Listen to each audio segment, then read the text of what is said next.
Hey there, if we haven't met yet, my name is Sarah and I'm the mom next door. Today let's talk about going to Disney on Ice. My husband treated myself and our kids to Disney on Ice a couple years ago and it was an absolutely magical experience. I'd love to share some of the tips and tricks that we used that helped make it extra magical.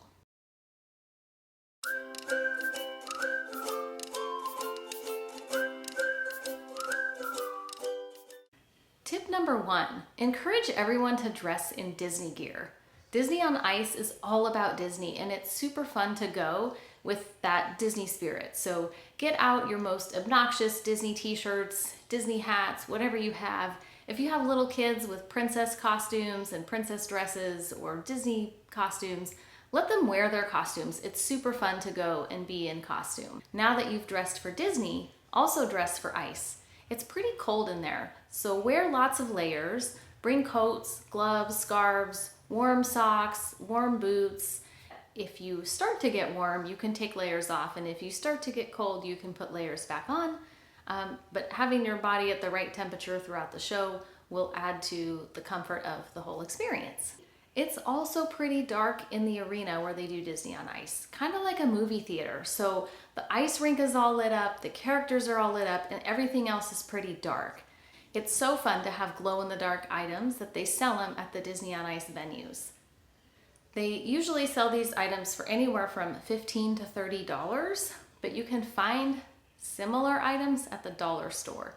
So I went to the dollar store, I got some of those like glow stick bracelets and necklaces. I think I found some little Disney flashing light, flashlight things or light up things, whatever you can find in the dollar store or at your local Walmart or Target or somewhere. Find light up, flashing or glow in the dark items. It makes it really fun. As a bonus, don't give your kids those items until you're already in the venue. So if you have a big purse, put the stuff in your purse that you got them. Make it a fun surprise when you get there. You're gonna walk in when you get there and there's aisles of all kinds of vendors and fun stuff you can buy. You won't need Disney clothes because you'll be wearing them, and you don't need to buy any glow-in-the-dark items because you brought them with. And it'll be super fun to walk in, and what happened with us is our kids were immediately like, "Ooh, that looks so cool, we want some." And I was like, "Oh yeah, that looks so fun. Look, I have some in my purse. I already got you some." So it was a really fun experience and saved us a ton of money. They sell lots of different food at the Disney on Ice venue, and some of the things they sell include popcorn, caramel corn, Cracker Jacks, and cotton candy. So I bought some of those items from the grocery store, put them in my purse. We brought them with us. We also brought water bottles. If you have Disney themed water bottles, that's fun to bring just to go along with the theme. We brought very small water bottles for each kid so that they could have something to sip on, but to cut back on bathroom trips. They will be selling beverages, lemonades and fun things in Disney cups and Disney water bottles there, and those are about $15 to $25 each. So if you can find a Disney water bottle from the store or from the dollar store ahead of time and bring that, you'll save yourself a bunch of money and it'll still be super fun. We didn't even do that. We just brought regular water bottles. Leave way early. There's gonna be a lot of traffic when you get to the event. It's gonna be hard to find parking. You might have to walk from wherever you find parking. Give yourself plenty of time to get there, to park, to walk to the venue from wherever it is that you found parking, and then to explore when you get inside. Even though I've been giving you some insight into what kinds of things they sell and into buying things ahead of time so that you're not spending the extra money there, it's still fun to walk around and look at everything and not be in a rush to just get there and find your seats. If you do decide to buy a snack from the venue, because they are kind of fun, then hopefully you have two adults there or kids that are old enough to safely walk away from. My husband and I were there together, so what we did is one of us snuck out prior to intermission. There was no lines. We went, we found some fun little snack things, brought them back, and even though one of us had to miss a few minutes of the show, it was much easier than taking the kids out during intermission and waiting in long lines and still perhaps missing the show because of how long that could take. My next tip is about bathrooms. So at one point, the kids had to go potty. I took my daughter, my husband took my son. My husband and my son go to the men's restroom and there's no line. They walk right in, they do what they need to do, and they're right back out. My daughter and I, on the other hand, we go to the women's bathroom and there's a line all the way out of the bathroom and down the hall. And I thought, there's no way we're gonna be able to use the bathroom in time and make it back before intermission's over. So we started exploring to find another bathroom, and I was really surprised by what we found. So we kept walking down the hall, and the next bathroom that we found had a line, but was much smaller line. We kept walking. The next bathroom we found had no line.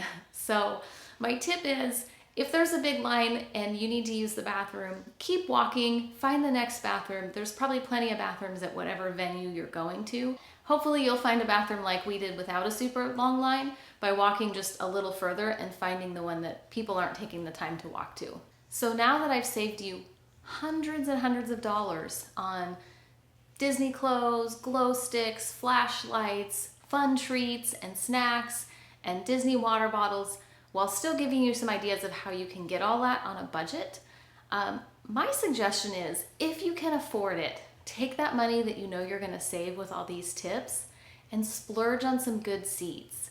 We splurged, we got some VIP seats that were like on the ice, and they were right in the front, and it was so magical. It was better than we expected. Everything just feels larger than life. It's lit up, it's bright, everything is big, you can hear everything, you can see the smiles on the performers' faces, and it was just, for us, we were in a position where we could make that happen, and it was worth every penny. So if you have the budget, hold back on buying all of the fun treats and prizes and stuff there. Buy it ahead of time if you want to get that stuff, and spend the money, do the splurge on getting good seats. Even if you're not getting the front row seats, get the best seats that you can, because it is worth it. So let's talk about the ride home. We went to a 7 o'clock show and it was 2 hours, so we were done by 9. By the time the kids used the bathroom and we made our way to the car and we got out of the parking lot, it was pretty late and the kids were worn out.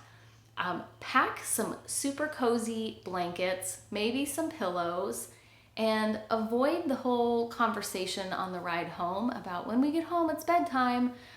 That's often our conversation on the way home from somewhere is, okay, when we get home, we're gonna floss and brush and get in bed.